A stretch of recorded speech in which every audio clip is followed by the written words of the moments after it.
ോട്ട് ഈ എൻ്റെ എല്ലാ ഈ ലണ്ടൻ സന്ദർശനത്തിലും എനിക്ക് എൻ്റെ ഏറ്റവും അടുത്ത ആള് ശ്രീകുമാറായിരുന്നു. ഇപ്പോഴും ശ്രീകുമാറാണ്. ഇനി ഞാൻ മര്യാദക്ക് നിന്നാൽ ശ്രീകുമാർ എൻ്റെ കൂടെ കാണും. നമുക്ക് എന്ന് പറഞ്ഞാൽ പരിചയപ്പെട്ട് കഴിഞ്ഞാൽ ഇത്രയും നല്ലൊരു മനുഷ്യനെ ഞാൻ ലോകത്ത് വേറെ കണ്ടിട്ടില്ലെന്ന് തന്നെ പറയാം കേട്ടോ. അത്ര സിൻസിയറാണ്. അല്ല, ഈ മോഹൻലാലിനെ കുറിച്ച് പറഞ്ഞാലും യഥാർത്ഥത്തിൽ ഏഷ്യനെറ്റ് ഞാൻ യൂറോപ്പിലേക്ക് കൊണ്ടുവരാൻ ഒരു കാരണക്കാരൻ മോഹൻലാലും കൂടെയാണ്. ഒരുപാട് വർഷത്തെ പരിചയമുള്ള ആൾക്കാരാണ് ഇവരെല്ലാവരും. ഒരുപക്ഷെ യൂറോപ്പിലേക്ക് ആദ്യം 25 വർഷം തികയുന്ന ഏഷ്യാനെറ്റിനെ യൂറോപ്പിലേക്ക് ആദ്യം കൊണ്ടുവരാൻ സാധിച്ച ഒരാളാണ് മിസ്റ്റർ ശ്രീകുമാർ. അതിന് വളരെയധികം നന്ദി. അതിനുശേഷം അദ്ദേഹം സ്വന്തമായിട്ടൊരു ചാനൽ തുടങ്ങി. എന്തായാലും വളരെയധികം, ഞാൻ ആദ്യമായിട്ട് വരികയാണെങ്കിലും it's a well choreographed function. Thank you very much and thank you very much for this award. Madhavan sir സ്റ്റേജിൽ കയറി പറഞ്ഞൊരു വാക്കുണ്ട്, ഇത് നമുക്ക് തന്നെ പണിയാവുമെന്ന് തോന്നുന്നല്ലോ. മമ്മൂക്കയോട് പറയുന്നുണ്ട്. മമ്മൂക്ക ഇങ്ങനെ നമുക്ക് തന്നെ പണിയാവുള്ളൂ ഇദ്ദേഹം ഒറ്റയ്ക്ക്. പിന്നെ ഈ അവാർഡ് ഫംഗ്ഷൻ ഞാൻ കാണുമായിരുന്നു. ഇത് നമുക്ക് തന്നെ വേലയാവുന്ന തോന്നുന്നു മമ്മൂട്ട. ഇത്രയും ഭംഗിയായിട്ട് ഒരു അവാർഡ് ഫംഗ്ഷൻ വിദേശത്ത് നടത്താൻ കഴിഞ്ഞ ആനന്ദ് TV ശ്രീകുമാറിനും അതിൻ്റെ സഹപ്രവർത്തകർക്കും ഞാൻ എൻ്റെ അഭിനന്ദനങ്ങൾ കൂടി അറിയിച്ചു.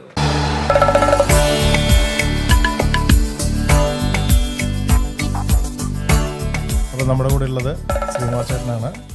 നമ്മുടെ UK എല്ലാ മലയാളികൾക്കും തീർച്ചയായിട്ടും അറിയുന്ന ഒരാളാണ്. കേരളത്തിലല്ല, UK യൂറോപ്പിലും ആദ്യമായിട്ടൊരു TV channel, Malayalam TV channel കൊണ്ടുവന്ന് നമ്മുടെ മലയാളികൾക്ക് ഒരുപാട് എൻ്റർടൈൻമെൻറ്റ് പ്രോഗ്രാംസ് കൊണ്ടുവരിക, അതുപോലെ മലയാളി കുട്ടികൾക്ക് മലയാളം പഠിക്കാനും അതിനുള്ളൊരു അവസരം കൂടി ഉണ്ടാക്കിയ ഒരാളും കൂടിയാണ്. അപ്പോൾ നമുക്ക് ഈ കഥകളൊക്കെ ഒന്ന് കേൾക്കാം. കാരണം എന്ന് വെച്ചാൽ ഇപ്പം നമുക്ക് എല്ലാവരുടെയും മൊബൈലുണ്ട്, സോഷ്യൽ മീഡിയ ഉണ്ട്, എന്ത് ന്യൂസ് വേണമെങ്കിലും കേൾക്കാം, എന്ത് എൻ്റർടൈൻമെൻറ്റ് വേണമെങ്കിലും കേൾക്കാം. പക്ഷെ അതൊന്നും ഇല്ലാത്ത സമയത്ത് നമുക്ക് TV ചാനൽ മാത്രമേ ഉണ്ടായിരുന്നുള്ളൂ. ആ കാലത്ത് നമുക്കൊരു മലയാളം ചാനൽ യൂറോപ്പിലേക്കും UK കൊണ്ടുവരാൻ സഹായിച്ച ഒരാളാണ് ശ്രീകുമാരേട്ടൻ. അപ്പോൾ അതിൻ്റെ ഒരു കഥകളിലും അതിൻ്റെ ഒരു ശ്രീകുമാരേട്ടൻ്റെ ഒരു ബാക്ക്ഗ്രൗണ്ട് ഒന്ന് പറയുകയാണെങ്കിൽ സന്തോഷമായിരുന്നു. അനൂപ്, ഏതായാലും എന്നെ ക്ഷണിച്ചതിന് ആദ്യമായിട്ട് നന്ദി പറയുകയാണ്. ഇപ്പോഴെന്ന് വെച്ചാൽ കാലം മാറി. മുമ്പ് ടെലിവിഷനായിരുന്നു പ്രധാനമായിട്ടുണ്ടായിരുന്നല്ലേ. ഇപ്പോൾ എനിക്ക് തോന്നുന്നു സോഷ്യൽ മീഡിയ അത് ഓവർടേക്ക് ചെയ്തു എന്ന് വിചാരിക്കുന്നു. അപ്പോൾ അതുകൊണ്ട് തന്നെ ഇത്തരം സംരംഭങ്ങൾക്ക് അതിൻ്റേതായ പ്രാധാന്യമുണ്ട്. അതുകൊണ്ട് തന്നെ ആദ്യമായിട്ട് എന്നെ വിളിച്ചതിന് നന്ദി പറഞ്ഞുകൊണ്ട്, ഒരുപക്ഷെ എല്ലാവർക്കും അറിയാമോയെന്ന് അറിയത്തില്ല, ഞാൻ 40 വർഷത്തിൽ കൂടുതലായി യു കെയിലുള്ളതാണ്. ആ കാലഘട്ടത്തിലൊക്കെ നമ്മൾ കത്ത് മുഖാന്തരം നാടുമായിട്ട് സംവേദനം ചെയ്തുകൊണ്ടിരുന്ന കാലമാണ്. അത് മാറി പിന്നെ ടെലിഫോണൊക്കെ വരുമ്പോഴത്തേന് അന്ന് £1 20 കൊടുത്താൽ മാത്രമേ 1 മിനിറ്റിന് നമുക്ക് ട്രങ്ക് കോൾ ബുക്ക് ചെയ്ത് വിളിക്കാൻ പറ്റൂ. അങ്ങനെ ഒരു കാലഘട്ടം ഉണ്ടായിരുന്നല്ലോ. അപ്പോൾ പിന്നെ ഓണം കഴിഞ്ഞിട്ടൊക്കെയാണ് നമ്മൾ ഓണം ആയി എന്നൊക്കെ അറിയുന്ന ഒരു കാലം ഉണ്ടായിരുന്നു. അന്നൊക്കെ പെട്ടെന്ന് മാറി ഒരു വലിയ ചേഞ്ച് വന്നു എന്ന് പറയുന്നത് ഏഷ്യനെറ്റ് യൂറോപ്പിലേക്ക് കൊണ്ടുവന്ന 2002 അതൊരു വലിയ വ്യത്യാസമായിട്ട് തന്നെയാണ്. അതിപ്പോൾ എൻ്റെ ലൈഫിൽ ഞാൻ എന്തൊക്കെ ചെയ്തെന്ന് പറഞ്ഞാലും അതാണ് ഞാൻ ചെയ്തതിൽ ഏറ്റവും ബെസ്റ്റ് എന്ന് ഞാൻ വിചാരിക്കുന്ന ഒരു വ്യക്തിയാണ്.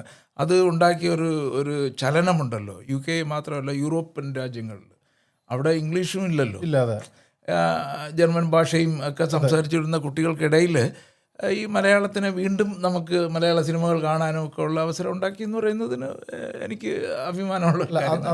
ഇന്നിപ്പോൾ നമ്മൾ പുറത്തിറങ്ങി കഴിഞ്ഞാൽ നമ്മളെന്തെങ്കിലും സംസാരിക്കാൻ നമുക്ക് പേടിയാണ്. കാരണം എന്ന് വെച്ചാൽ എല്ലാം മലയാളികളാണ്, ഒരുപാട് മലയാളികളാണ്. പക്ഷെ അന്നൊന്നും അത്രയും മലയാളികളും അത്രയും ഓഡിയൻസ് പോലും ഇല്ല. അപ്പൊ അന്ന് എങ്ങനെയായിരുന്നു ഇതിനൊരു ധൈര്യം വന്നതും? അല്ല, അന്ന് ഞാനിപ്പോഴും തിരിഞ്ഞു നോക്കുമ്പോൾ ഉണ്ടല്ലോ, എങ്ങനെ ധൈര്യം വന്നു ഈ ക്വസ്റ്റ്യൻ ഞാൻ ചോദിക്കാറുണ്ട്. കാരണം അന്ന് $27,000 വേണം ഒരു മാസം സാറ്റലൈറ്റിൻ്റെ കോസ്റ്റ്. അത് സൈൻ ചെയ്തിരിക്കുന്നത് ഞാനാണ്. ഓക്കെ സാറ്റലൈറ്റ് ഇസ്രയേലുമായിട്ട് സൈൻ ചെയ്തിരിക്കുന്നത് ഞാനാണ്. അപ്പോൾ എനിക്ക് എല്ലാ മാസവും $27,000 കണ്ടെത്തണം. അപ്പോൾ അന്ന് ഞാൻ വിചാരിച്ചിരുന്നത് എല്ലാ മലയാളികളും ഭയങ്കര എക്സൈറ്റ്മെൻറ്റാണ്, ഇപ്പോൾ എല്ലാവരും ഒക്കെ കോൺട്രിബ്യൂട്ട് ചെയ്ത്. പക്ഷെ അങ്ങനെയൊന്നും അല്ല. ഇതിപ്പോൾ ആദ്യം വന്നപ്പോഴത്തേ അത് ഫ്രീ ആയിട്ടാണ് നമുക്ക് ചെയ്യാനുള്ള അനുവാദമേ ഉണ്ടായിരുന്നുള്ളൂ. ആദ്യം ഞാൻ ഇറാൻ്റെ സാറ്റലൈറ്റാണ് എടുത്തിരുന്നത്, IRIB എന്ന് പറയുന്നത്. അപ്പോൾ ഇതിൻ്റെ encryption system classified as A weapon. Okay. അപ്പോൾ അതുകൊണ്ട് നമുക്ക് എൻക്രിപ്ഷൻ സിസ്റ്റം അങ്ങോട്ട് അയക്കാൻ പറ്റത്തില്ല. അപ്പോൾ അത് കഴിഞ്ഞിട്ട് ഒരു വർഷം അപ്പോൾ പോയി, എൻ്റെ കയ്യിൽ നിന്ന് പൈസ മൊത്തം പോയി. അത് കഴിഞ്ഞിട്ടാണ് പിന്നെ മനസ്സിലായത് ഇസ്രയേലിലേക്ക് ആ എൻക്രിപ്ഷൻ സിസ്റ്റം അയക്കാൻ പറ്റും. അപ്പോൾ പിന്നെ ഇസ്രയേലിൽ പോവുകയും അന്ന് അരഫത്തുമായിട്ടുള്ള യുദ്ധം നടക്കുന്ന സമയം, പലസ്തീനുമായിട്ടുള്ള. അപ്പോൾ ആ സമയത്ത് ഞാൻ അവിടെ പോയിട്ട് അവരുമായിട്ട് കോൺട്രാക്ട് ചെയ്തിട്ടും യുദ്ധം നമ്മൾ നോക്കിയില്ല, കാരണം അത്രയും ഇൻവെസ്റ്റ്മെൻറ്റ് ഓൾറെഡി കഴിഞ്ഞു. പിന്നെ അവിടെ പോയി അവരുമായിട്ട് ചെയ്യും, എൻക്രിപ്ഷൻ ആവുകയും ചെയ്ത് പിന്നെ വർഷങ്ങൾ കൊണ്ട് അത് നമുക്ക് ബ്രേക്ക് ഇവനാക്കാൻ പറ്റിയെന്നുള്ളതാണ്. അപ്പോൾ എങ്ങനെയാണ് ഈ മലയാളികളിലേക്ക് അന്ന് ഏഷ്യാനെറ്റിലൊക്കെ എത്തിക്കാൻ പറ്റിയത്? അങ്ങനെ ഇപ്പം ഇന്നിപ്പോൾ സോഷ്യൽ മീഡിയ ഉണ്ട്, ഒരുപാട് മാർക്കറ്റിംഗ് ഉപാധികളുണ്ട്. അന്ന് എങ്ങനെയാണ് അതൊക്കെ എത്തിച്ചത് ആൾക്കാർ? അന്ന് ഇപ്പോൾ നിങ്ങൾ ചോദിച്ചു കഴിഞ്ഞാൽ ഈ ചന്ദ്രിക സോപ്പ് എന്ന് കേട്ടിട്ടുണ്ടല്ലോ. അതെ. ആ ചന്ദ്രിക സോപ്പ് ഉണ്ടാക്കിയ ആദ്യത്തെ വ്യക്തി വീട്ടിലുണ്ടാക്കിയിട്ട് തലയിൽ ചുമന്നുകൊണ്ട് ഓരോ വീടുകളിലും കൊണ്ട് കൊടുത്തു എന്ന് ഒരു കേട്ടിട്ടുണ്ട്. വീഗാർഡൻ്റെ സ്റ്റോറി അതുപോലെ ഞാൻ കേട്ടിട്ടുണ്ട്. അല്ല, അതങ്ങനെയാണ്. ഇതിപ്പോൾ ഏഷ്യാനെറ്റ് യൂറോപ്പിലേക്ക് വന്നു എന്ന് പറയുന്ന ആ കാലത്ത് ആരും വിശ്വസിക്കത്തില്ല. അപ്പോൾ ഹോട്ട് ബേർഡ് എന്ന് പറയുന്ന ഒരു സാറ്റലൈറ്റിൽ നമ്മളൊരു ഡിഷ് വെച്ച് എൻ്റെ വീട്ടിൽ വെച്ചിട്ട് ഞാൻ 10 പേരെ വിളിച്ചുകൊണ്ടൊന്ന് കാണിച്ചു, അവിടെ കിട്ടും. അങ്ങനെ ഒന്നേന്ന് എൻ്റെ വീട്ടിൽ നിന്ന് തുടങ്ങിയ ഒരു സംരംഭമാണ് യൂറോപ്പ് മൊത്തം വ്യാപിക്കുകയും. അപ്പോൾ അറിയാമല്ലോ, ഒന്നേ തുടങ്ങുമ്പോൾ നമുക്ക് ഈ നേരത്തെ സോപ്പിൻ്റെ കാര്യം പറഞ്ഞ കണക്ക് നമ്മൾ ഓരോ വീട്ടിലും പോയി എൻകറേജ് ചെയ്ത് എടുപ്പിച്ച് എത്രയും പെട്ടെന്ന് എല്ലാവരെയും എത്തിക്കാൻ കഴിയുമോ അത്രയും പെട്ടെന്ന് എത്തിക്കുക എന്നുള്ളതാണ്. അന്ന് ഇത്രയും ആൾക്കാരില്ലായിരുന്നു. നമുക്ക് ദൈവത്തിൻ്റെ ഒരു അനുഗ്രഹം എന്ന് പറയുന്നത് പെട്ടെന്നാണ് നമുക്ക് ഈ നഴ്സസിൻ്റെ ഒരു ഓപ്പർച്യൂണിറ്റി ഇവിടെ വരെയും ആൾക്കാർ ധാരാളമായിട്ട് വരെയും ചെയ്തത് കൊണ്ട് മാത്രമാണ് ഒരു പക്ഷേ എൻ്റെ ആ പ്രോജക്റ്റ് രക്ഷപ്പെട്ടത്. അതുപോലെ തന്നെ എനിക്കറിയാം, നമുക്ക് കലയോടും ഒക്കെ ഒരുപാട് ഇഷ്ടമുള്ള ഒരാൾക്ക് മാത്രമേ ഇത് ചെയ്യാനും പറ്റുള്ളൂ. അതെ. അപ്പം എനിക്ക് തോന്നുന്നു കോളേജ് കാലഘട്ടത്തിലും ഒരു പാട്ടുകാരനും അങ്ങനെ അറിയപ്പെടുന്നൊരു ആയിരുന്നു. ഞാൻ കൊല്ലം എസ് എൻ കോളേജിൽ 5 വർഷത്തെ ബെസ്റ്റ് സിംഗറായിരുന്നു. അപ്പോൾ അന്ന് തൊട്ടേ എനിക്ക് ഈ എല്ലാവരുമായിട്ട് പരിചയമുണ്ട്. അതുകൊണ്ടാണ് ഈ MA ബേബി, ബാലചന്ദ്ര മേനോൻ, ഇങ്ങനെ നമ്മളൊരു കാലഘട്ടം ഉണ്ടാകണം. അപ്പോൾ അന്ന് തൊട്ടേ നമ്മൾ ഈ കലയുമായിട്ട് നല്ല ബന്ധമാണ്. പാട്ട് പാടാൻ പോവുകയും കൊല്ലം എസ് എൻ കോളേജിൽ നിന്ന് കിട്ടിയ ആ ഒരു പ്രചോദനമുണ്ട്. അങ്ങനെ വെച്ചിട്ട് കുറച്ച് ആൽബമൊക്കെ ചെയ്തിട്ടുണ്ട്, 2-3 ആൽബമൊക്കെ ചെയ്തിട്ടുണ്ട് ആ കാലത്തിൽ. അപ്പം UK വന്നത്, അപ്പം UK സിവിൽ സർവീസസിലാണോ? എങ്ങനെ UK വരാൻ എങ്ങനെ? അല്ല, UK എൻ്റെ അമ്മയുടെ ബ്രദർ ഇവിടെ സിംഗപ്പൂരിൽ നിന്ന് വന്ന. ഓക്കെ. അപ്പോൾ അന്നേ വന്നിട്ട് പാട്ടുകാരനല്ലേ, ഇവിടെ വന്നാൽ പാടാനൊക്കെ അവസരം ഉണ്ടെന്നൊക്കെ പറഞ്ഞ് എൻകറേജ് ചെയ്ത് കൊണ്ടുവന്നതാണ്. പിന്നെ ഒരു ഗാനമേള ട്രൂപ്പൊക്കെ അന്നൊക്കെ ഉണ്ടാക്കി ഞങ്ങൾ കുറേ പ്രോഗ്രാംസ് ഒക്കെ ചെയ്തിട്ടുണ്ട്. ഹിന്ദിയിലൊരു ബാലി ബ്രഹ്മട്ട് എന്ന് പറഞ്ഞിട്ടൊരു പാട്ടുകാരനുണ്ട്, അമ്മ ദേഖ്തയുടെ മുണ്ടാ പിടേജ. അപ്പം ഞാനും പുള്ളിയും കൂടെ ചേർന്നിട്ട് ഹിന്ദിയിൽ വലിയ ട്രൂപ്പൊക്കെ ഉണ്ടാക്കി ഇന്റർനാഷണൽ ആയിട്ട് ഞങ്ങൾ ട്രാവൽ ചെയ്യുമായിരുന്നു. ഒരാഴ്ചയിൽ 1, 2, 3 പ്രോഗ്രാം. സംഭവബലമായ വളരെ യങ്ങായിട്ടുള്ള സമയത്തിന് ഒരുപാട്. അല്ല, ശരിക്കും എന്ന് പറഞ്ഞാൽ നമ്മളൊരു ഈ കല നമ്മളെ മനസ്സിലുള്ളത് കൊണ്ടാണല്ലോ. അതെ, നമ്മൾ ഇതെല്ലാം ചെയ്തു അതിനുള്ള ധൈര്യം ഉണ്ടാകുന്നത് കൊണ്ട് തന്നെയാണ്.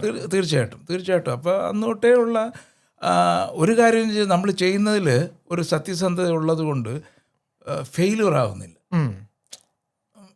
മനസ്സിലായി? നമ്മളെല്ലാം ഇപ്പോൾ താങ്കളുടെ പോക്കറ്റിൽ ഇരിക്കുന്ന പൈസ കണ്ടിട്ട് ഞാനൊരു കാര്യവും ചെയ്യാറില്ല. മനസ്സിലായി?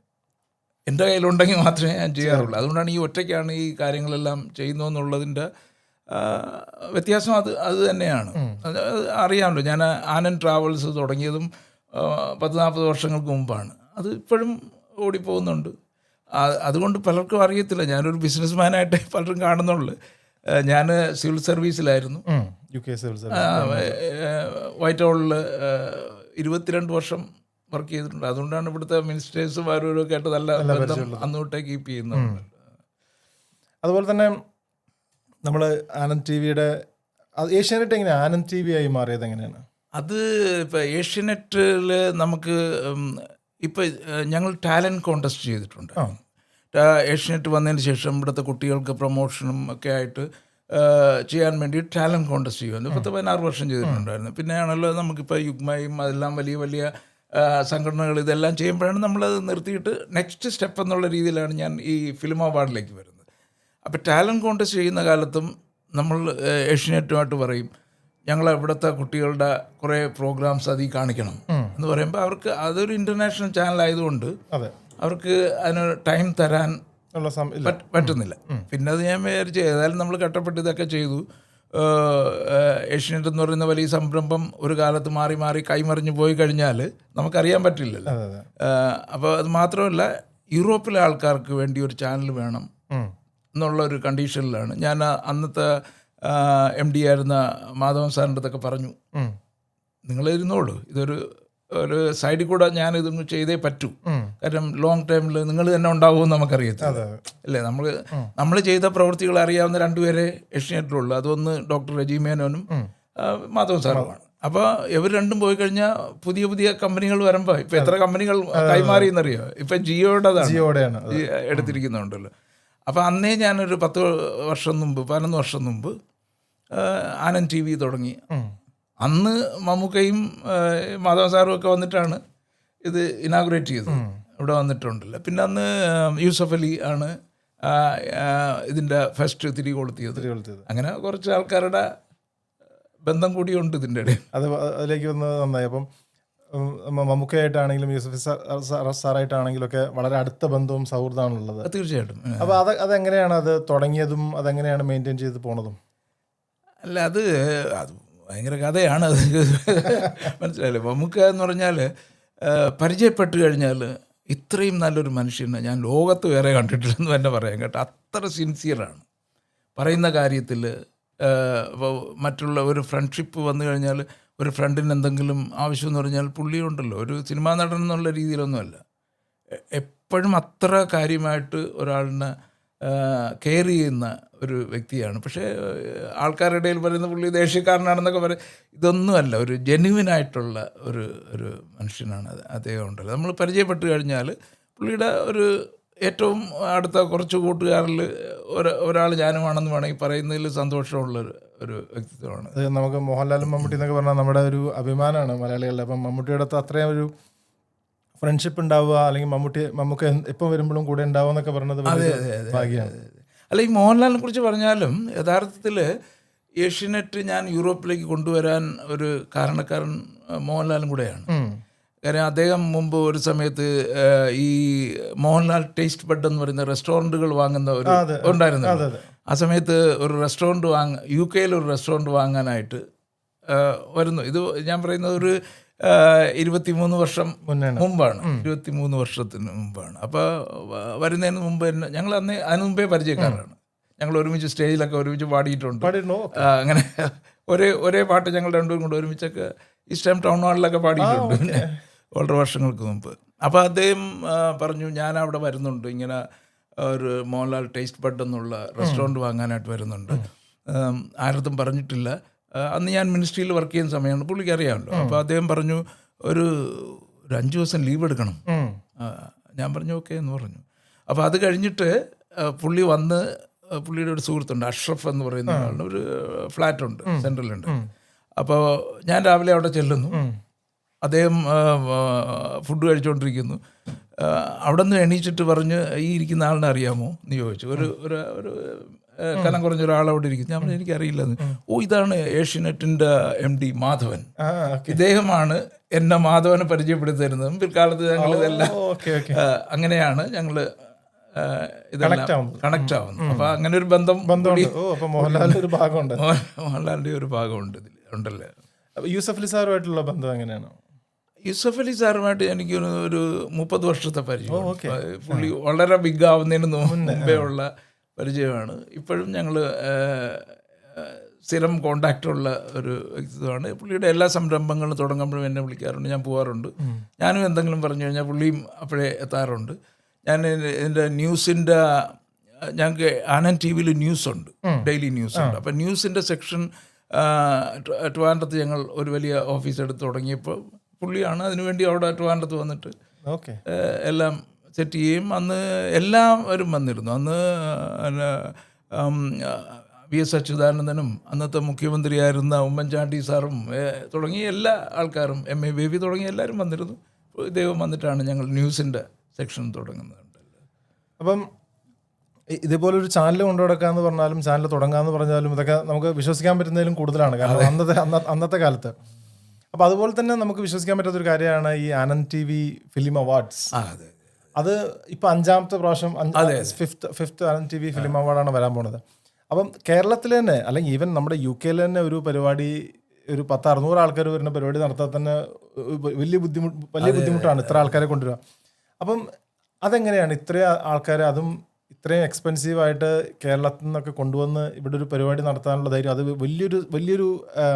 വലിയൊരു സ്റ്റേജിൽ അത്ര വലിയ ടിക്കറ്റൊന്നും ഇല്ലാതെ നടത്താനുള്ളൊരു തോട്ട് എങ്ങനെയാണ്? അല്ല, അത് നമ്മൾ ഓരോ കാര്യം ചെയ്യുന്നതും ഉണ്ടല്ലോ, ഒന്നിനെയും കോപ്പി ചെയ്യണമെന്ന് ആഗ്രഹിക്കുന്ന ആളല്ല.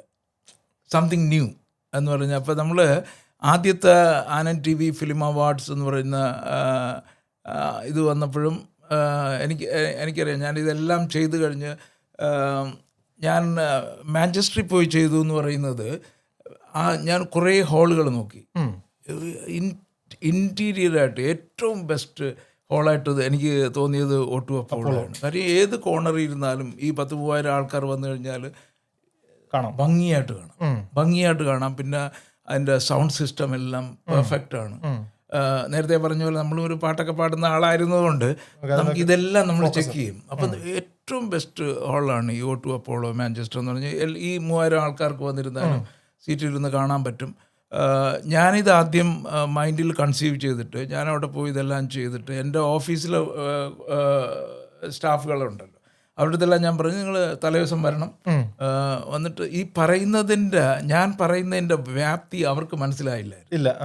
അവർ നമ്മളിപ്പോൾ ടാലൻറ്റ് കോൺടെസ്റ്റ് ചെയ്തു അങ്ങനെ ഇങ്ങനെ. അപ്പോൾ അതിൻ്റെ ഒരു അടുത്ത സ്റ്റേജ് എന്ന് പറഞ്ഞിട്ട് ഇവർ തലേദിവസം രാത്രി വന്നിട്ട് ഈ സ്റ്റേജ് കണ്ടിട്ട് എൻ്റെ അടുത്ത് പറഞ്ഞു, സാർ ഞങ്ങൾ ഇത്രയൊന്നും പ്രതീക്ഷിച്ചില്ല. അപ്പം ഞാൻ പറഞ്ഞു, അങ്ങനെയാണല്ലോ നമ്മൾ ചെയ്യുമ്പോൾ ഒരു ഔട്ട്സ്റ്റാൻഡിങ് ആയിട്ട് ചെയ്യണം.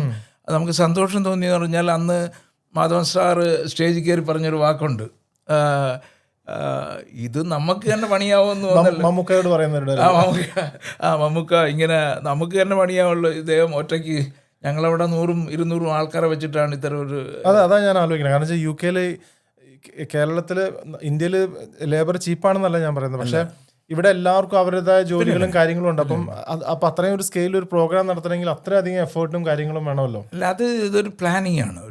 നമ്മളെ മൈൻഡിൽ നമ്മളിതിൽ പ്ലാൻ ചെയ്ത് സെറ്റ് ചെയ്ത് കഴിഞ്ഞാൽ നടക്കും. അത് ഇതിൽ നമുക്ക് വേറെ കോംപ്രമൈസ് ഒന്നുമില്ല. ഇപ്പം ഞാനൊരു ആക്ടർ അല്ലെങ്കിൽ ആക്ട്രസിനെ വിളിക്കുന്നു, അത് ആദ്യം നമ്മൾ നെഗോഷിയേറ്റ് ചെയ്ത് പറയും, നിങ്ങൾക്ക് ഇതൊക്കെയാണ് നമുക്ക് ചെയ്യാൻ പറ്റുന്നത്, അതങ്ങ് ചെയ്താൽ പോരെ, അതങ്ങ് ചെയ്യും. അപ്പോൾ അവർ എന്തുകൊണ്ടാണ് വന്നവർ വീണ്ടും വരുന്നത്? ഇപ്പം സുരാജ് വെഞ്ഞാറമൂട് വിളിക്കുന്നു പറയും, ചേട്ടൻ്റെ പ്രോഗ്രാം ഞാൻ വന്നിട്ട് 5 പ്രാവശ്യവും ഞാൻ വരയില്ലേ എന്ന് പറഞ്ഞിട്ട്. അതുപോലെ പാർവതി തിരുവത്ത് പറഞ്ഞു, നിങ്ങൾ വീട്ടിലാണ് അതെ അവരെല്ലാം എല്ലാവരും വന്നാലും നമ്മൾ ഇതൊരു ഷോ ഓഫ് ബിസിനസ് അല്ലല്ലോ. നമ്മൾ എന്തെങ്കിലും ഒരു ക്രിയേറ്റീവായിട്ട് എന്തെങ്കിലും ഒരു പുതിയ കാര്യം ചെയ്യുക, something new to our community എന്ന് പറയുന്ന ഒരു എന്തൂസിയാസം നമുക്കതുണ്ട്. എന്തെങ്കിലും ചെയ്യണം. അങ്ങനെ തന്നെയാണ് ആനന്ദ് TV ഫിലിം അവാർഡ്സും ഒക്കെ ഉണ്ടല്ലോ. മാത്രമല്ല, ഇത് വേൾഡ് മൊത്തം കാണുന്നതാണ്. അതെ ഇല്ലേ? ഏഷ്യാനെറ്റിലൊക്കെ പ്രൈം ടൈമിൽ വരുന്ന പ്രോഗ്രാമാണ്. അപ്പോൾ ഇതെന്ന് പറയുന്നത് എൻ്റെ മാത്രം ഒരു പോപ്പുലാരിറ്റിയോ അല്ലെങ്കിൽ നമ്മളുടെ ഒരു എഫർട്ടോ ആയിട്ടല്ല ലോകം കാണുന്നത്. ഇത് UK എല്ലാ മലയാളികളുടെയും അഭിമാനമായിട്ടാണ് കാണേണ്ടത്. നമ്മളിപ്പോൾ മിഡിൽ ഈസ്റ്റിലൊക്കെ നടന്ന പ്രോഗ്രാമിനേക്കാൾ ഗംഭീരമായിട്ടാണ് എല്ലാം. അത്രയും ശ്രേഷ്ഠമായിട്ട് ചെയ്യുമ്പോൾ മൊത്തം കമ്മ്യൂണിറ്റിയുടെ ഒരു അഭിമാനമായിട്ട് ഞാനിതിനെ കാണുന്നുള്ളൂ. തീർച്ചയായിട്ടും. അല്ല, പക്ഷേ അതൊരു അത്ഭുതമാണ്. കാരണം എന്ന് വെച്ചാൽ ഞാൻ ഇപ്പോഴും ഇത്രയും വലിയൊരു O2 അപ്പോളോ പോലത്തെ ഒരു ഓഡിറ്റോറിയത്തിൽ ഇത്രയും ആൾക്കാരെ കൊണ്ടുവരാന്നുള്ളൊരു കാര്യം. അപ്പോൾ ഇതെങ്ങനെയാണ് ഇതിൻ്റെ ഒരു ഡയറക്ഷനൊക്കെ എങ്ങനെയാണ്? ഇന്ന പ്രോഗ്രാംസ് ആണ്, ഇന്ന ടൈമിലാണ്, അവരെങ്ങനെ കോർഡിനേറ്റ് ചെയ്യണു, അതൊക്കെ അതാണ് ആൾക്കാർ മനസ്സിലാക്കുള്ളൂ. ഞാൻ എപ്പോഴും ഓരോ കാര്യം ചെയ്യുമ്പോഴും എനിക്കറിയാമല്ലോ. ഇപ്പോൾ ഫോർ എക്സാമ്പിൾ ലൈറ്റിംഗ് ചെയ്യുന്ന ആൾ, ഇത് എത്ര പേരും ശ്രദ്ധിച്ചിട്ടുണ്ടെന്നറിയത്തില്ല. അവിടുത്തെ ചുമ്മാ ലൈറ്റിംഗ് ചെയ്യാനായിട്ട് ഇങ്ങനെ അടിച്ചാൽ പോരാ. അപ്പോൾ അത് ഞങ്ങൾ അത്രയും സ്റ്റഡി ചെയ്തിട്ട് ഇത്രയും നാളും എനിക്ക് വന്നുകൊണ്ടിരിക്കുന്നതെന്ന് പറഞ്ഞാൽ, ഇപ്പോൾ AR റഹ്മാൻ്റെ ഒക്കെ ഷോയ്ക്ക് ലൈറ്റ് ചെയ്യുന്ന ആളാണ് എൻ്റെ ലൈറ്റിംഗ് ചെയ്യുന്നത്. അപ്പോൾ ഗ്രാഫിക്സ് ചെയ്യുന്നത് വെച്ചാൽ ഇന്ത്യയിൽ തന്നെ ഏറ്റവും ടോപ്പ് ആളിനെയാണ് നമ്മൾ കൊണ്ടുവന്ന് അതിൻ്റെ ഗ്രാഫിക്സ് ചെയ്യുന്നത്. പിന്നെ ഈ ടെക്നിക്കൽ സൈഡ് മൊത്തം എനിക്കറിയാവുന്നതിൽ വെച്ചിട്ട് ഏറ്റവും പെർഫെക്റ്റ് ആയിട്ട് ചെയ്യുന്ന ആൾക്കാരെ കൊണ്ടുവരുന്നുള്ളൂ. അതുകൊണ്ടാണ് പലപ്പോഴും കണ്ടുകൊണ്ട് ഞാൻ സമാധാനമായിട്ട് അവിടെ ഇരിക്കുന്നത് വെച്ചാൽ നമ്മളൊരു ക്ലാസ് കൊടുത്ത് എനിക്കറിയാം അവർ ചെയ്യും. അതുകൊണ്ടാണ് ആ ഷോ ഇത്രയും നന്നാവുന്നത്. ഇപ്പോൾ സൗണ്ട് എഞ്ചിനീയർ എന്ന് പറഞ്ഞാലും ലൈറ്റ് എഞ്ചിനീയർ എന്ന് പറഞ്ഞാലും പിന്നെ അതിൻ്റെ ബാക്ക്ഗ്രൗണ്ട് ചെയ്യുന്നതൊക്കെ ഉണ്ടല്ലോ, LED സ്ക്രീൻ ഒക്കെ it's not a normal screen അല്ല ഉപയോഗിക്കുന്നത്. അത് വെരി കോസ്റ്റ്ലി ആണ് ആ ടെക്നിക്കൽ വേണ്ടി നമ്മൾ സ്പെൻഡ് ചെയ്യുന്നത്. ഇപ്പം ഞാനിവിടെ വന്ന കാലത്ത് ഞാൻ പലപ്പോഴും കണ്ടിട്ടുണ്ട്, നമ്മളിപ്പോൾ ഷോ ഒക്കെ ചെയ്യുമ്പോഴത്തേക്ക് നമ്മൾ ലീസ്റ്റ് പ്രിഫറൻസ് ആണ് ആ സൗണ്ടിന് കൊടുക്കുക. കറക്റ്റ്. പക്ഷേ സൗണ്ടും ലൈറ്റും എല്ലാം ഇമ്പോർട്ടൻ്റ് ഒരു ഷോ നന്നാവണമെങ്കിൽ. ഇപ്പോൾ വരുമ്പോൾ ഫീഡ്ബാക്ക് ഇത് വരുന്നു, ഹൗളിങ് വരുന്നു, മറ്റോ വരുന്നു, ഇതൊക്കെ കുറേ കാലം ഇപ്പോൾ എല്ലാം മച്ച് ബെറ്ററാണ്. അപ്പോൾ അങ്ങനെയുള്ള കാര്യങ്ങൾ നമ്മൾ തുടക്കം മുതലേ ശ്രദ്ധിച്ചിട്ട്, മാത്രമല്ല ടൈമിങ്ങിലായിരുന്നാലും നമ്മളൊക്കെ വരുന്ന കാലത്തൊക്കെ എന്ന് പറഞ്ഞാൽ 7 മണിക്ക് പ്രോഗ്രാം തുടങ്ങുമെന്ന് പറഞ്ഞു കഴിഞ്ഞാൽ 7 മണിക്ക് അവിടെ ചെല്ലുമ്പോൾ അവർ കർട്ടൻ വലിച്ച് കെട്ടുന്നതേ ഉണ്ടായിരുന്നു. അങ്ങനെ ഒരു കാലം ഉണ്ടായിരുന്നു. ഇപ്പോൾ ഉണ്ടായിരുന്നു ഞാൻ പറയാം, ഇപ്പോഴത്തെ അല്ല പറയുന്നത്. അതിന്നൊക്കെ ആ സമയത്തും നമ്മൾ 5 മണി എന്ന് പറഞ്ഞാൽ ആൾ വന്നാലും ഇല്ലെങ്കിലും ഞങ്ങൾ തുടങ്ങുമായിരുന്നു. അപ്പം അങ്ങനെ എന്തെങ്കിലുമൊക്കെ നമുക്കൊരു പെർഫെക്റ്റ് ആയിട്ട് ചെയ്യണം. ഇനിയിപ്പോൾ ഞാൻ ഇത്രയും പെർഫെക്റ്റ് ആയിട്ട് ചെയ്യുന്നതെന്ന് പറഞ്ഞു കഴിഞ്ഞാൽ അതിൻ്റെ ബാക്കിൽ പ്രവർത്തിക്കുന്ന ആൾക്കാരെല്ലാം അത്രയും ക്വാളിഫൈഡ് ആണ്. ഇതെല്ലാം ഞാൻ നാട്ടിൽ നിന്ന് കൊണ്ടുവരുന്നത്. ഇത് ഈ നമ്മളിപ്പോൾ ഒരു പോസ്റ്ററിൽ കാണുന്നതല്ല, അല്ലാതെ ഒരു 10-25 പേര് ഇതിനെ ഹെൽപ്പ് ചെയ്യാൻ വരുന്നുണ്ട്. ഇതിൻ്റെ ടെക്നിക്കൽ ആൾക്കാരുണ്ടല്ലോ, അതൊക്കെയാണ് നമ്മളുടെ. ഞാൻ അതാണ് ചോദിക്കാൻ വന്നത്. കാരണം ഇത്രയും വലിയൊരു പ്രോഗ്രാം നടക്കുമ്പം നമ്മൾ കോർഡിനേറ്റ് ചെയ്യുമ്പം ശ്രീനിവാസ് സാറിന് അവിടെ മുമ്പിൽ ഇരുന്ന് അത് എൻജോയ് ചെയ്യാൻ പറ്റുക എന്ന് പറയുമ്പോൾ അതിൻ്റെ ബാക്കിലുള്ള പ്ലാനിങ്ങിൻ്റെ പെർഫെക്ഷനും അതേപോലെ അതെ അതിൻ്റെ ബാക്കിലുള്ള ആൾക്കാർ ഓരോരുത്തർക്കും ഓരോ ജോലി അസൈൻ ചെയ്ത് കഴിഞ്ഞാൽ നമുക്കറിയാം അവരതിൽ ടോപ്പാണ്. നമുക്ക് അവരെ സംശയിക്കേണ്ട കാര്യം, നമുക്കതറിയത്തില്ലല്ലോ. ഇപ്പോൾ ലൈറ്റിൻ്റെ കാര്യമാണെന്നെങ്കിലും ടെക്നിക്കലായിട്ടുള്ള കാര്യങ്ങൾ നമ്മളതിലൊന്നും എക്സ്പെർട്ടൊന്നുമല്ല. അതിൻ്റെ ഏറ്റവും എക്സ്പെർട്ട് ആളിനെ കൊണ്ടുവന്നു കഴിഞ്ഞാൽ നമുക്ക് സന്തോഷമായിട്ട് അവിടെ ഇരിക്കുകയല്ല. അതുകൊണ്ടാണ് ഇതിങ്ങനെ നടക്കുന്നതെന്നേ എനിക്ക് പറയാൻ പറ്റത്തുള്ളൂ. ഒരുപാട് ആൾക്കാരുടെ എഫർട്ടുണ്ട് അതിൻ്റെ ബാക്കിലുണ്ടല്ലോ. അപ്പോൾ ഈ വരുന്ന ജൂൺ 13 ഈ വർഷത്തെ ആനന്ദ് TV അവാർഡ്സ്. അതെ. അപ്പം ഇതിൻ്റെ ഉള്ള പ്ലാനിങ് എന്ന് സ്റ്റാർട്ട് ചെയ്തു? ജാനുവരി ആയപ്പോഴത്തേക്ക്. അത്രേ ഉള്ളൂ അല്ലേ? ജാനുവരി ആയപ്പോഴത്തേക്ക്. കാരണം എന്തെന്നറിയോ, ഇതൊരു 6 മാസത്തെ ഫുൾ എഫർട്ടാണ്. അപ്പോൾ ഓരോ പ്രോഗ്രാം കഴിയുമ്പോഴും വൈഫ് പറയുന്നുണ്ടല്ലോ ഇത്തവണ നിർത്തിക്കൊള്ളണം. അപ്പോൾ അതുകൊണ്ട് നേരത്തെ മിണ്ടാൻ പറ്റത്തില്ല. നമ്മൾ അനൗൺസ് ചെയ്തിട്ട് അവരറിയാവും. അനൗൺസ് ചെയ്യുന്ന പറയുമ്പോൾ അവർ പിന്നും ചെയ്യാൻ പോണോ, ഞാൻ ഓൾറെഡി അനൗൺസ് ചെയ്തു, ഇനിയിപ്പോൾ ഇത് നടത്തിയല്ലേ പറ്റും, മനസ്സിലായില്ലേ? അപ്പോൾ നമ്മൾ അതിന് മുമ്പ് നമ്മൾ മെയിനായിട്ടുള്ള ഇപ്പോൾ മമ്മൂക്കയാണോ മോഹൻലാലാണോ അനിൽ കപൂറാണോ ഇങ്ങനെയുള്ള ആൾക്കാരുമായിട്ടൊന്ന് സംസാരിച്ച് ഒന്ന് ആദ്യം സെറ്റ് ചെയ്ത് കഴിഞ്ഞിട്ട് ബാക്കി ശരിയാവുമല്ലോ. എല്ലാം ഒരാൾ മെയിനായിട്ടുള്ള ഒരാൾ റെഡിയായി കഴിഞ്ഞാൽ പിന്നെ നമ്മളങ്ങ് ഇറങ്ങിയ പിന്നെ തിരിച്ചു നോട്ടൊന്നുമില്ല. അത് സക്സസ് ആക്കുക എന്നുള്ളതേ ഉള്ളു നമ്മൾ. അപ്പോൾ ഇവരുടെ ഒരു ടൈം പിന്നെ എന്താ പറയുക, ഈ പ്രത്യേകിച്ചും ട്രാവൽ ചെയ്യാൻ വേണം അവർക്ക് മിനിമം ഒരു 2-3 ദിവസമെങ്കിലും ഇതിനു വേണ്ടിയിട്ട് അവർ ബ്ലോക്ക് ചെയ്യണമല്ലോ. വേണം. അപ്പോൾ ഇത് നേരത്തെ വിളിച്ച് അവർ ടൈമൊക്കെ എങ്ങനെ കിട്ടി? അല്ല, അതാണ് ഞാൻ പറയാൻ ഉദ്ദേശിക്കുന്നത് എന്ന് പറഞ്ഞാൽ നമ്മളിപ്പോൾ ഒരു പോസ്റ്റർ ഇറക്കിയിട്ടുണ്ട്, ഇത്ര ആൾക്കാരാണ് വരുന്നതെന്ന്. യഥാർത്ഥം ഇനിയുണ്ട്. ഇനി നല്ല ആക്ടേഴ്സും പാട്ടുകാർ ആക്ട്രസസ് ഒക്കെ വലിയ ആൾക്കാർ ഇനിയുണ്ട്. അപ്പൊ അവരുടെ ഡേറ്റുകൾ അവർ അഡ്ജസ്റ്റ് ചെയ്തുകൊണ്ടിരിക്കുകയാണ്.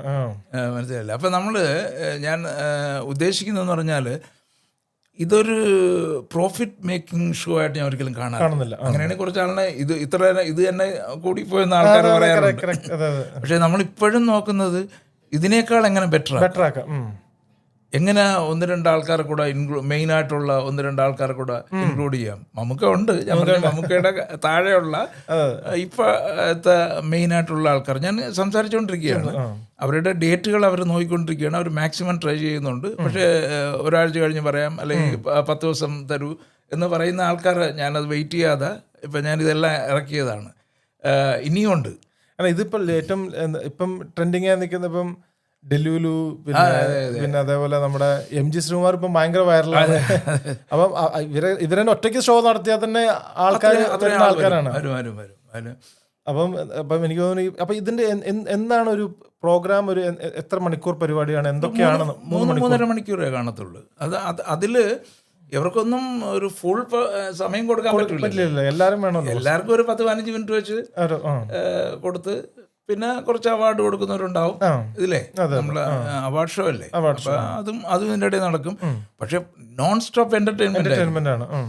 ഇതിപ്പോ സുരാജ് വെഞ്ഞാറമൂടിന്റെ ടീം മൊത്തം വരെയാണ്. അവര് വന്നിട്ട് നോബി ഉണ്ട്, അസീസ് ഉണ്ട്, അങ്ങനെ ഒരു നല്ലൊരു ഗ്യാങ് ആണ്. അതില് അവരുടെ ഒരു സ്കിറ്റ് ഉണ്ട്, പിന്നെ ടിനി ടോമിന്റെ വേറൊരു ഗ്യാങ് വേറൊരു സ്കിറ്റ് ഉണ്ട്. അപ്പൊ അവരെല്ലാം മത്സരിച്ച് സ്കിറ്റ് ചെയ്തല്ലേ. ഗ്രൂപ്പ് ഡാൻസ് പറഞ്ഞാൽ എല്ലാം നടിമാരെയും ഡാൻസ് ഗ്രൂപ്പായിട്ടുണ്ട്. അപ്പൊ അതെല്ലാം അതിന്റെ ഇതെല്ലാം നടക്കുന്നുണ്ട്. പ്രാക്ടീസ് എല്ലാം ഓൾറെഡി നടക്കുന്നുണ്ട്. അപ്പൊ നമ്മള് ചോദിക്കും, ഇപ്പൊ ഡാൻസിന്റെ ഗ്രൂപ്പുകളെയൊക്കെ വൈഫ് മാനേജ് ചെയ്യുന്നുണ്ട്. അവരെ ആ ഗ്രൂപ്പിൽ ഉള്ള ആൾക്കാരെയൊക്കെ ഉണ്ടല്ലോ. അപ്പൊ ഇതാണ് ഒരു ഷോ എങ്ങനെ ഏറ്റവും ബെസ്റ്റ് ആക്കാൻ പറ്റും, ഒരു ബെഞ്ച് മാർക്കായിട്ട്. അതെ അതെ. അപ്പൊ മമ്മൂക്ക ചോദിക്കാറുണ്ടോ എങ്ങനെയാണ് കാര്യങ്ങളൊക്കെ നന്നായി പോകുന്നുണ്ടോ എന്നൊക്കെ അപ്ഡേറ്റുകൾ ചോദിക്കാറുണ്ടോ? മിക്കവാറും വിളിക്കാറുണ്ട്. വിളിച്ചിട്ട് പറയുന്നുണ്ട് കാര്യങ്ങളെല്ലാം ഭംഗിയായിട്ട് പോകുന്നുണ്ട്. മമ്മൂക്ക എപ്പോഴും പറയും കയ്യിൽ നിന്ന് ഒരുപാട് പൈസ കളയരുത് എന്ന് മാത്രം ഒരു അഡ്വൈസ് തരാം. അപ്പം ഞാൻ പറയാം നമ്മൾ ചെയ്യുന്ന കാര്യം ഭംഗിയായിട്ടല്ലേ ചെയ്യാൻ പറ്റുള്ളൂ എന്നുള്ള. ഇപ്പം മമ്മൂക്ക മോഹൻലാലിന്റെ പുതിയ പടം UK ഷൂട്ട് ചെയ്ത പാട്രിയറ്റും ഇപ്പൊ ഇറങ്ങും. അതിന് മുന്നേ ഇറങ്ങും ശരിക്കും പറഞ്ഞാൽ 23rd ഏപ്രിലിന് പാട്രിയറ്റൊക്കെ ഇറങ്ങും. അതിനകത്ത് മമ്മൂക്ക നിർബന്ധിച്ചിട്ട് ശ്രീകുമാരേട്ടന് ഒരു ചെറിയ റോൾ ചെയ്തിട്ടുണ്ടെന്നൊക്കെ ഞാൻ അറിയാം. അത് സിനിമ വന്നിട്ട് പറയാൻ അത് മമ്മൂക്കയായിട്ടുള്ളൊരു ബന്ധത്തിന്റെ പ്രശ്നമാണ്. അല്ലാതെ ഞാൻ സിനിമയിൽ അഭിനയിക്കാനായിട്ട് പോകുന്ന ആളല്ലല്ലോ.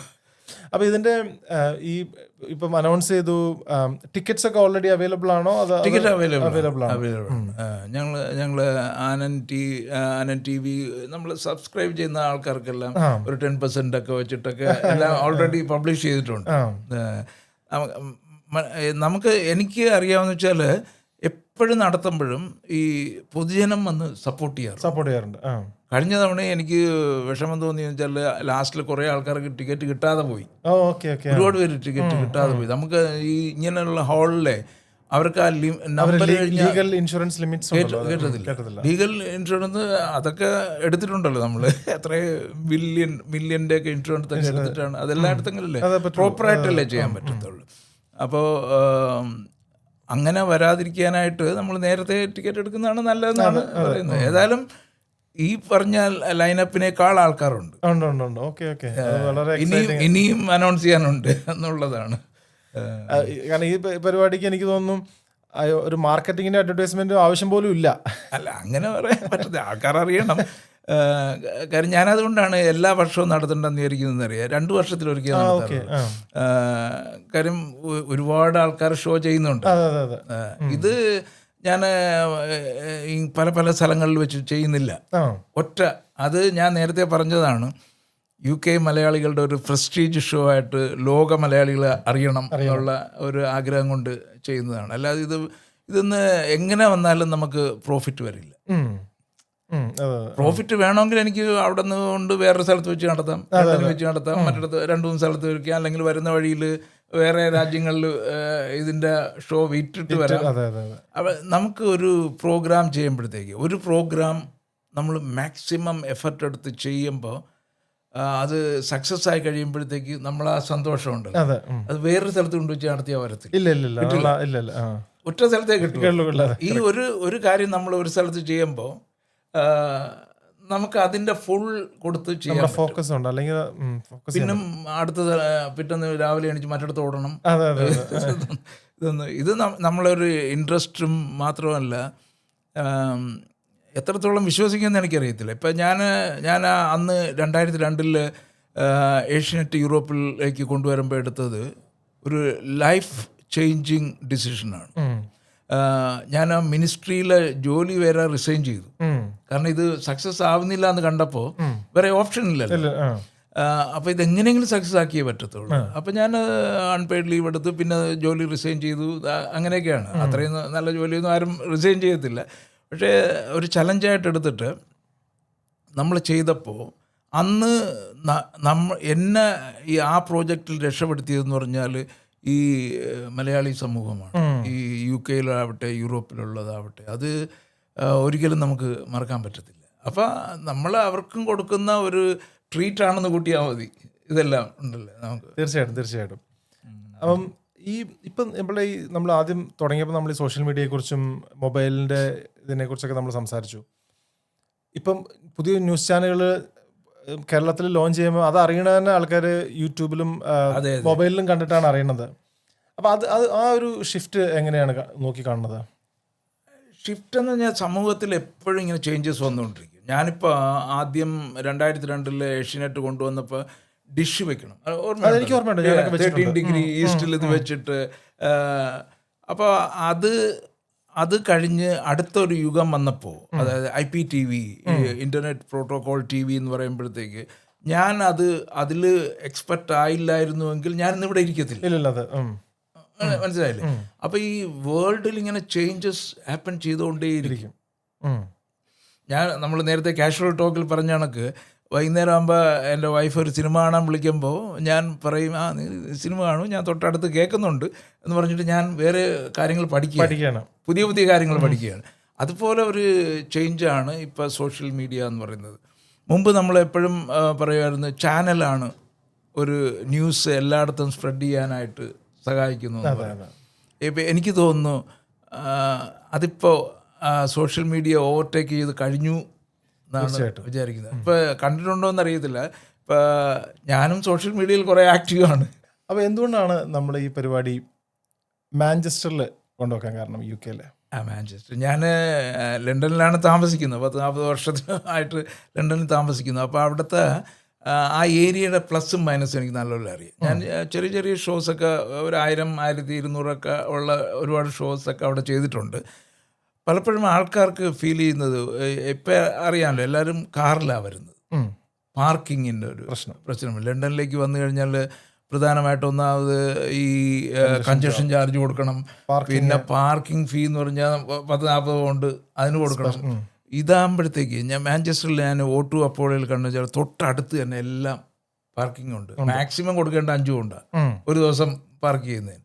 ഇതിനപ്പുറം ഒന്നും അവരവിടെ ചാർജ് ചെയ്യുന്നില്ല. ഒരുപാട് ഫ്രീ പാർക്കിംഗ് ഏരിയാസും ഉണ്ട്. പിന്നെ ആ കാർ പാർക്കിനൊക്കെ ഒരു ദിവസത്തേക്ക് 5 കൊണ്ടൊക്കെയാണ് അവർ ചാർജ്. തൊട്ടടുത്ത് തന്നെ ഉണ്ട്. പിന്നെ ഹാള് തന്നെയാണ് അടുത്ത ഏറ്റവും വലിയ അട്രാക്ഷൻ എന്ന് പറഞ്ഞാൽ. പിന്നെ അവരുടെ പ്രൊഫഷണലിസം, അവിടെ ഉള്ള അവരാണല്ലോ കംപ്ലീറ്റ് നമ്മളെ സപ്പോർട്ട് ചെയ്യുന്നത്. അവർ നല്ല പ്രൊഫഷണൽ ആൾക്കാരാണ്. എല്ലാം പറയുന്ന കണക്ക് കൃത്യമായിട്ട് ചെയ്യും. പിന്നെ ഞാനുമായിട്ടും ഇപ്പോൾ കുറേ വർഷം കൊണ്ട് ചെയ്യുന്നതുകൊണ്ട് അവർക്കെല്ലാം നമ്മളെ അറിയുകയും ചെയ്യും. നമ്മൾ ചെയ്യുന്നത് കൃത്യമാണെന്ന് അവർക്ക് അറിയുകയും ചെയ്യും. അങ്ങനെ അതാണ് അവിടുത്തെ. അപ്പം നമ്മുടെ ഈ 5th ആനന്ദ് TV ഫിലിം അവാർഡ്സിൽ ആരൊക്കെയാണ് വരുന്നത് ഇപ്രാവശ്യം?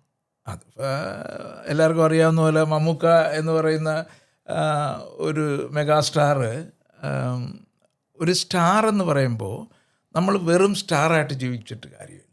മനസ്സിലായില്ലേ? നമ്മൾ ഇപ്പം ഞാൻ വന്ന് പറയുകയാണ് താങ്കളാണ് ഒരു സൂപ്പർ സ്റ്റാറെങ്കിൽ പറയണത്, ഞാൻ പറയണത് താങ്കൾ വലിയ പാട്ടുകാരനാണ്, യേശുദാസിനൊന്നും എവിടെ ഇരിക്കില്ല, നിങ്ങൾ വലിയ പാട്ടുകാരനാണ് എന്ന് പറഞ്ഞു കഴിഞ്ഞാൽ നിങ്ങൾ എന്ത് ചെയ്യും? പറഞ്ഞു എന്നാൽ പിന്നെ ഇന്നോട്ട് യേശുദാസിനേക്കാൾ വലിയ പാട്ടുകാരനാണെന്ന് വിചാരിക്കും. ഇതേ ക്വസ്റ്റ്യൻ തന്നെ ചെന്നിട്ട് മമ്മൂക്ക എടുത്ത് പറയുക, മമ്മൂക്ക ഭയങ്കര പാട്ടുകാരനാണ് മമ്മൂക്ക നോക്കിയിട്ട് പറയും എണീര് മേലാ ഈ ഏരിയ കാണരുത്. മനസ്സിലല്ലേ? അപ്പോൾ നമുക്ക് സ്വന്തമായിട്ട് നമ്മൾ അസസ് ചെയ്യുകയും പിന്നെ പറയുന്നത് ഒരു ജെനുവിനായിട്ടാണ്, വളരെ വളരെ ജെനുവിനായിട്ടാണ് പറയുന്നത്. ഇപ്പോൾ നമുക്ക് അനൂപിന് സുഖം തന്നെ എന്ന് ചോദിക്കാം, അത് വേറെ പല രീതിയിലും ചോദിക്കാം ഇല്ലേ, ഒരു ഗമയൊക്കെ ഇട്ടിട്ട്. അപ്പം അങ്ങനെ ഒരു മറയില്ലാതെ ഇത്രയും നല്ലൊരു മനുഷ്യനും ഇത്രയും നല്ല ആക്ടറും മാത്രമല്ല സിനിമയെ ഇത്രയധികം അദ്ദേഹം പറയുന്ന ഒരു ഭയങ്കരമായൊരു കാര്യമുണ്ട്, സിനിമയ്ക്ക് എന്നെ ആവശ്യമില്ല, എനിക്ക് സിനിമ വേണം എന്ന് പറയുന്ന അതാണ് ജെനുവിനായിട്ടുള്ള കാര്യം. ഞാനില്ലെങ്കിലും ഇവിടെ സിനിമ ഉണ്ടാവും, പക്ഷെ ഞാൻ സിനിമയുടെ കൂടെ ഓടിയില്ലെങ്കിൽ എന്ന് പറയുന്നത് വളരെ ജെന്യൂനായിട്ടുള്ള കാര്യമാണ്. അദ്ദേഹത്തെ ഞാൻ ഏറ്റവും നല്ലൊരു മനുഷ്യനായിട്ട് റെസ്പെക്റ്റ് ചെയ്യും, ഏറ്റവും നല്ലൊരു കലാകാരനായിട്ട് റെസ്പെക്റ്റ് ചെയ്യും.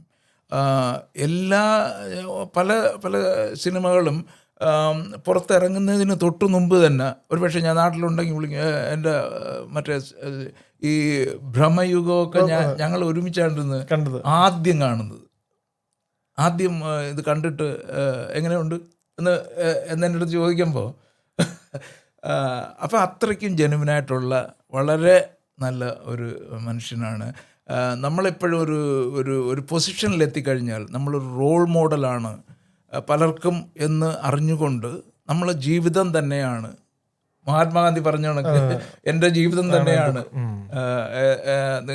നിങ്ങൾക്കുള്ള പാഠം എന്ന് പറയുന്ന കണക്ക് അത്രയും ജെനുവനായിട്ടുള്ള അദ്ദേഹത്തെ വീണ്ടും മാഞ്ചസ്റ്ററിലേക്ക് കൊണ്ടുവരാൻ കഴിഞ്ഞത് എൻ്റെ ഏറ്റവും വലിയ അഭിമാനമായിട്ട് തോന്നുന്നു.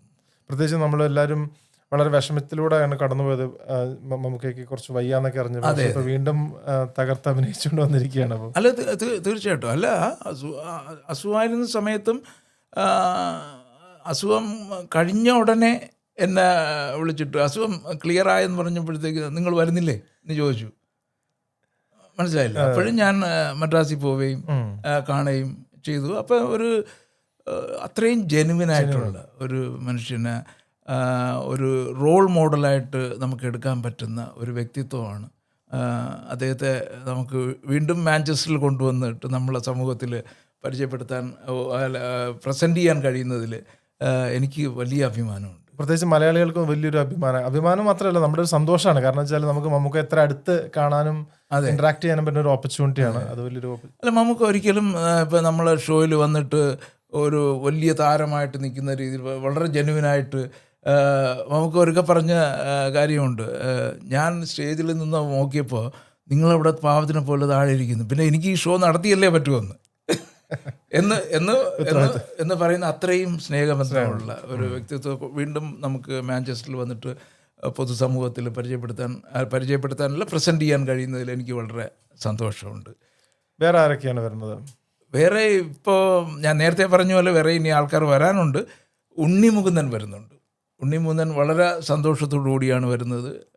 ഇന്നും ഞാൻ രാവിലെ വിളിച്ചിട്ട് അദ്ദേഹം പറയുകയുണ്ടായി, വരുന്നതിനെ കുറിച്ചിട്ടൊക്കെ സംസാരിക്കുന്നുണ്ടായി. അദ്ദേഹം ഒന്നാമത് ഇപ്പോൾ ഈ എനിക്കൊന്ന് സൗത്ത് ഇന്ത്യ മൊത്തം നിറഞ്ഞു നിൽക്കുന്ന തീർച്ചയായിട്ടും പാൻ ഇന്ത്യൻ എന്ന് പറയുന്ന ലെവലിലേക്ക് വളർന്നു കഴിഞ്ഞു പൊട്ടൻഷ്യലുള്ള ഒരു നടനാണ്. അദ്ദേഹം വരുന്നുണ്ട്. പിന്നെ നമുക്ക് സുരാജ് വെഞ്ഞാറമൂട് നമുക്ക് വരുന്നത് ശരിക്കും കോമഡിയും സ്കിറ്റും ചെയ്യുന്നെങ്കിലും അദ്ദേഹം നാഷണൽ അവാർഡ് വിന്നറാണ്. യൂത്ത് എന്ന് പറഞ്ഞ പടം വളരെ നല്ല അഭിപ്രായം. അതെ, അദ്ദേഹം വരുന്നുണ്ട്. പിന്നെ മനോജ് കെ ജയനൊക്കെ നമ്മളെ സ്വന്തം ആളാണ്, UK സ്വന്തം ആളാണ്. അതോടൊപ്പം തന്നെ നല്ലൊരു കലാകാരൻ, പിന്നെ പാട്ടൊക്കെ അസാധ്യമായി പാട്ടും അഭിനയവും എല്ലാം ഇപ്പോഴും അപ് ടു ഡേറ്റ് ആയിട്ട് നിൽക്കുന്ന ഒരു വ്യക്തിത്വമാണ്. അദ്ദേഹം വരുന്നുണ്ട്. പിന്നെ നമുക്ക് പ്രസൻറ്റ് ചെയ്യാനായിട്ട് വരുന്നത് മിഥുനാണ്. അപ്പോൾ എല്ലാവരുമായിട്ടും നല്ല തമാശയൊക്കെ പറഞ്ഞിട്ട് സ്റ്റേജ് ഒരു ലൈവ്ലി ആക്കാൻ പറ്റും. പിന്നെ നമ്മൾ കൂടെ വരുന്നത് പിഷാരടിയാണ്. പിഷാരടി ജയിച്ചാലും വരും, ജയിക്കും എന്നാണ് ജയിച്ച് MLA ആയ ആദ്യത്തെ സ്റ്റേജ് ഇതായിരിക്കും എന്നൊക്കെ പറഞ്ഞിട്ടുണ്ട്. പിന്നെ അറിയാമല്ലോ MG ശ്രീകുമാറിൻ്റെ പാട്ടെന്ന് പറഞ്ഞു കഴിഞ്ഞാൽ വൈറലാണ്. അദ്ദേഹം വളരെ ആക്റ്റീവായിട്ടുണ്ട്.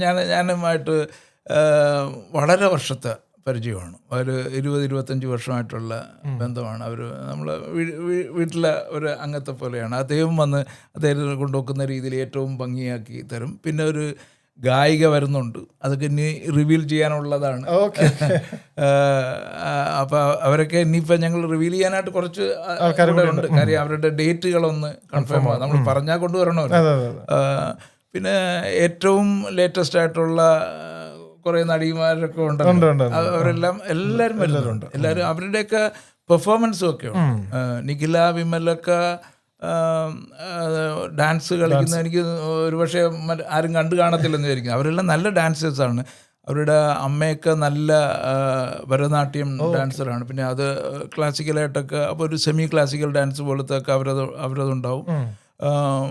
പിന്നെ ദിൽഷ ആ ദിൽഷ എന്ന് പറഞ്ഞാൽ ഡാൻസ് ഭയങ്കര ഭംഗിയായി ഡാൻസ് ചെയ്യുന്ന അവരുണ്ട്. അനന്യയുടെ ഡാൻസ് ഉണ്ട്.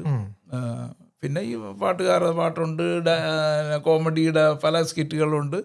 പിന്നെ ഇവരെല്ലാം തമാശകളുണ്ട്. വലിയൊരു താരനിര തന്നെയാണ് നമ്മുടെ മാഞ്ചസ്റ്ററിലേക്ക് വരുന്നത്. തീർച്ചയായിട്ടും. അതുകൊണ്ട് ഞാൻ പറയുന്നത് എത്രയും നേരത്തെ നിങ്ങളുടെ ഞാൻ അത്ര ഇതിൽ വലിയ ടിക്കറ്റ് റേറ്റ് ഒന്നും വെച്ചില്ല. ഒരു 25 പൗണ്ട് തൊട്ട് വേണമെങ്കിൽ നിങ്ങൾക്ക് എടുക്കാവുന്നതാണ്. അപ്പോൾ കുറച്ച് കഴിയുമ്പോഴത്തേക്ക് അത് പെട്ടെന്നങ്ങ് ആൾക്കാർ പെട്ടെന്ന് 50 എണ്ണം ഞങ്ങൾക്ക് വേണം, 100 എണ്ണം ഞങ്ങൾക്ക് വേണം എന്ന് പറഞ്ഞിട്ട് പെട്ടെന്നങ്ങ് ഫില്ലാവുന്ന ഒരു അവസ്ഥയാണ്. നമ്മളിത് പറഞ്ഞിരിക്കുന്നത് അങ്ങനെയാണ്. അപ്പോൾ അതുകൊണ്ട് എല്ലാവരും വന്ന് സഹകരിച്ച് ഈ പ്രോഗ്രാം നന്നാക്കണമെന്നുള്ളൊരു അഭ്യർത്ഥന കൂടി ഈ അവസരത്തിൽ. അപ്പം നമ്മുടെ 5th ആനന്ദ് TV അവാർഡ്സ് വരെയാണ് ജൂൺ 13 മാഞ്ചസ്റ്ററിൽ വെച്ചിട്ടാണ്. അപ്പോൾ എല്ലാവരും എത്രയും പെട്ടെന്ന് ടിക്കറ്റ് ബുക്ക് ചെയ്യുക. ഈ ആനന്ദ് TV ഫിലിം അവാർഡ്സ് എന്ന് പറയുന്നത് UK-യിലെ അല്ലെങ്കിൽ യൂറോപ്പിലെ മലയാളികളുടെ വേൾഡ് വൈഡായിട്ട് നമുക്ക് എന്ത് ചെയ്യാൻ കഴിയും എന്നുള്ളതിൻ്റെ ഒരു കപ്പാസിറ്റി കാണിക്കുന്ന ഒരു ഫിലിം അവാർഡ് കൂടിയാണ് ഇത് 5th Anand TV film awards. അതുകൊണ്ട് എല്ലാവരുടെയും സഹകരണം ഈ അവസരത്തിൽ ഞാൻ പ്രതീക്ഷിക്കുകയാണ്. അപ്പോൾ ഒരുപാട് സന്തോഷം ശ്രീകുമാരേട്ടാ. കാരണം നമ്മൾ ഒരുപാട് കാര്യങ്ങൾ സംസാരിച്ചു. എനിക്ക് തോന്നുന്നു നമുക്ക് ഇനിയും ഒരുപാട് കഥകൾ കേൾക്കാനുണ്ടെന്ന് അറിയാം. പക്ഷെ നമുക്ക് എന്താ പറയുക, ഇത് വളരെ എക്സൈറ്റഡ് ആണ് എല്ലാവരും. UK-യിലെ മലയാളികൾ എല്ലാവരും എക്സൈറ്റഡ് ആണ് ഈ ഇത്രയധികം താരനിര നമ്മൾ മാഞ്ചസ്റ്ററിലേക്ക് കൊണ്ടുവരുന്നതിന്. അപ്പോൾ ഇതൊരു ഹ്യൂജ് സക്സസ് ആവട്ടെ. ഇതിൻ്റെ പുറകിൽ എനിക്കറിയാം ഒരുപാട് പേര് പ്രവർത്തിക്കുന്നുണ്ടെന്നറിയാം. ശ്രീകുമാരേട്ടനാണ് ഇതിനെ ലീഡ് ചെയ്യുന്നത്. അപ്പം തീർച്ചയായിട്ടും ഇത് വലിയ സക്സസ് ആവട്ടെ. അപ്പോൾ ഒരുപാട് സന്തോഷം ഞങ്ങളോട് ടൈം സ്പെൻഡ് ചെയ്യുന്നത്. Thank you. ഏതായാലും ഇങ്ങനെ ഒരു അവസരം തന്നതിന് എന്നെ ക്ഷണിച്ചതിന് താങ്ക് യു.